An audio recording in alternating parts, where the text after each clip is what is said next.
தொந்தியும் தொப்பையுமாக உள்ள குண்டு மனிதர்களை பல்வேறு விதமாக விமர்சிப்பது வழக்கம். செழிப்பான உணவு, மரபியல் மற்றும் முதுமையின் காரணமாக இந்த தொப்பை வரலாம் என ஆராய்ச்சியில் உறுதிப்படுத்தப்பட்டுள்ளது. தற்போது குழந்தைகள், இளம் பருவத்தினரிடையே தொப்பை மற்றும் உடல் பருமன் பிரச்சனை அதிகம் ஏற்படுகிறது.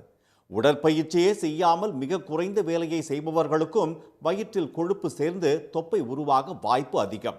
ஆண்களுக்கு 90 சென்டிமீட்டருக்கு மேலும், பெண்களுக்கு 80 சென்டிமீட்டருக்கு மேலும் இடுப்பு அளவு இருந்தால் நீரிழிவு, மாரடைப்பு, பக்கவாதம், இரத்த கொதிப்பு போன்ற வாழ்வியல் சார்ந்த நோய்களால் பாதிக்கப்பட வாய்ப்புள்ளதாக எச்சரிக்கின்றனர் மருத்துவர்கள். தேசிய மருத்துவ ஆராய்ச்சி கவுன்சிலும் தேசிய ஊட்டச்சத்து மையமும் இணைந்து நடத்திய ஆய்வின் அடிப்படையில் இந்தியர்களுக்கான உணவு வழிகாட்டுதல்களை வெளியிட்டுள்ளார்கள். அதன்படி உப்பு, சர்க்கரை, எண்ணெய், பொரிக்கப்பட்ட உணவுகள் போன்றவற்றை குறைத்து கொள்ள வேண்டும் என மருத்துவர்கள் அறிவுறுத்துகின்றனர். ஹோட்டல்களில் மட்டுமல்ல, இவற்றை வீட்டில் தயாரித்தாலும் அதே ஆபத்துதான் என்கிறார்கள் ICMR விஞ்ஞானிகள். மதுபானம், குளிர்பானம் ஆகியவற்றை அறவே தவிர்க்க வேண்டும். பழங்கள், காய்கறிகள், பாலிஷ் செய்யப்படாத முழு தானியங்கள் மற்றும் சிறுதானியங்கள் போன்றவற்றை எடுத்துக்கொண்டால் தொப்பை, உடல் பருமன் போன்ற சிக்கலில் சிக்காமல் தப்பிக்கலாம். நம்மளோட உணவு முறைகள் ரொம்ப மோசமாயிட்டே போகுது. பிகாஸ் ரொம்ப ப்ராசஸ்ட் ஐட்டம்ஸ், ரெடிமேட் ஃபுட்ஸ் நிறையா சாப்பிட்றது, அன்ஹெல்தி, அன்பேலன்ஸ்ட், அன்டைம்லி ஃபுட் சாப்பிட்றதெல்லாம் ரொம்ப காமன் ஆயிடுச்சு. இந்த மெயின் 2 ரீசன்ஸ்னால தான் obesity is on the increase. உணவுக்கும் சமையலுக்கும் நமது பாரம்பரிய மண் பாத்திரங்களை பயன்படுத்துவதே நல்லது என்றும், சந்தையில் அதிகம் விற்கப்படும் நான்ஸ்டிக் பாத்திரங்கள் ஆபத்தானவை என்கிறது ICMR அறிக்கை.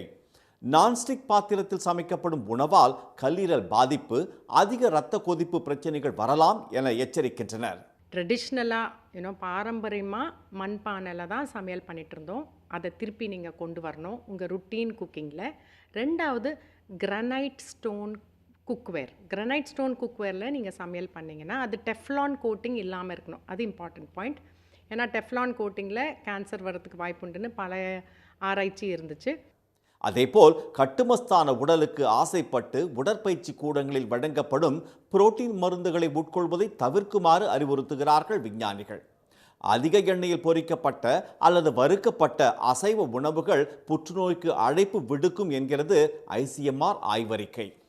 உணவு மற்றும் உடற்பயிற்சி மூலம் உடல் எடையை மெதுவாகவும் சீராகவும் குறைப்பதே நல்லது என்றும், ஒரு வாரத்தில் நமது எடையில் 1/2 கிலோ அளவுக்கு குறைப்பதே பாதுகாப்பானது என்றும் அறிவுறுத்துகிறார்கள் மருத்துவர்கள்.